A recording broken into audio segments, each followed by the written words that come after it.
So here we have an athlete that has injured his lower limb, and we've determined that the only real good way to actually get him off the field is to immobilize him.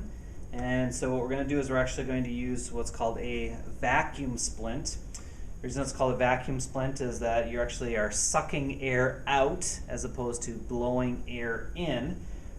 So what we want to do is make sure that we splint him in the position that's found.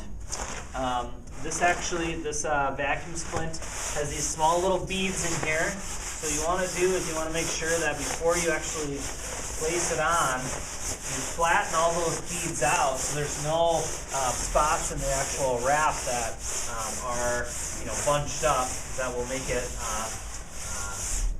be much more or less effective. Ideally, you would have somebody to assist you. So what they would do is they would kind of lift the leg up supportively, so that way you can actually slide it over. If you're just by yourself, you're going to just kind of do it as carefully as you possibly can. And bring his leg into here. Now, splinting rules always apply. If it's a bone, you're going to splint the joint above the bone and the joint below the bone. And if it's a joint, you're going to splint the bone above and the bone below. So at this point in time, we think he's got a lower leg fracture. So we want to make sure that he isn't able to bend his knee and he's not able to bend his ankle. So that's what allows this wrap tag or this splint to actually be fairly good. If we want to, we can probably go a little bit higher. There we go, just like that. Now it's okay to keep the shoe on. You don't have to take it off, but you do want to be able to access and make sure he still has sensation. So you can pinch his toes beforehand to make sure that you wrap this on. So we're going to bring these up. You're going to strap him in.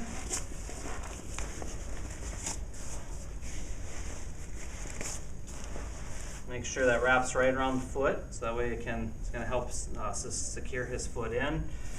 Typically, they do say start with the kind of right near the fracture site and go away. So that might be something to be able to think about.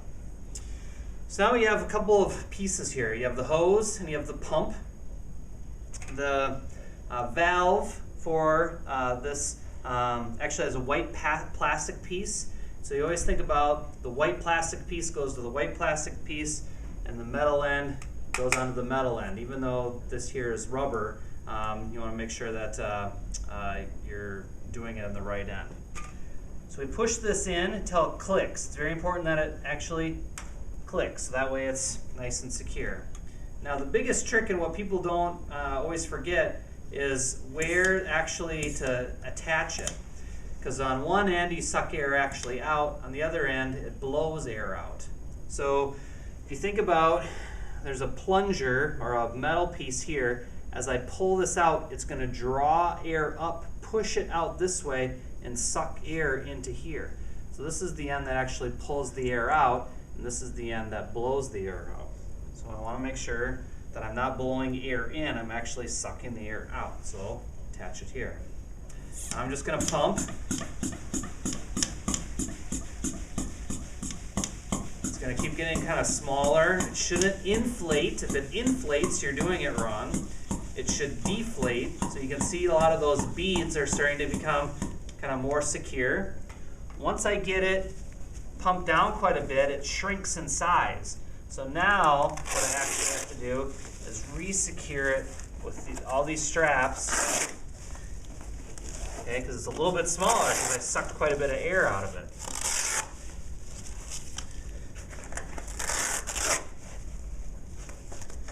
Okay, now that I got those straps retightened, I'm going to suck just a little bit more out. As much as I can. I want this thing as hard and rigid as it possibly can be.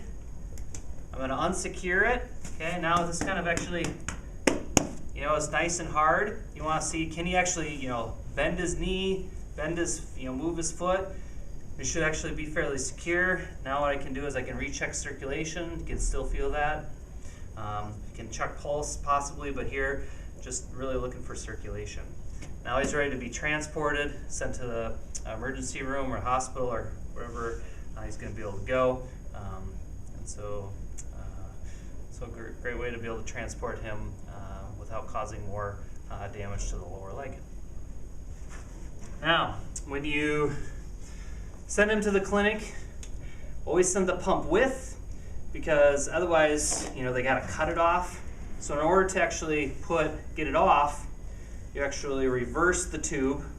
So now you're going to pump air back into it. And you can see just as soon as you click it in, air starts actually going into it. So you pump. Now I'm blowing and pumping air actually into it. Now when I secure it or unsecure it, just pops right off.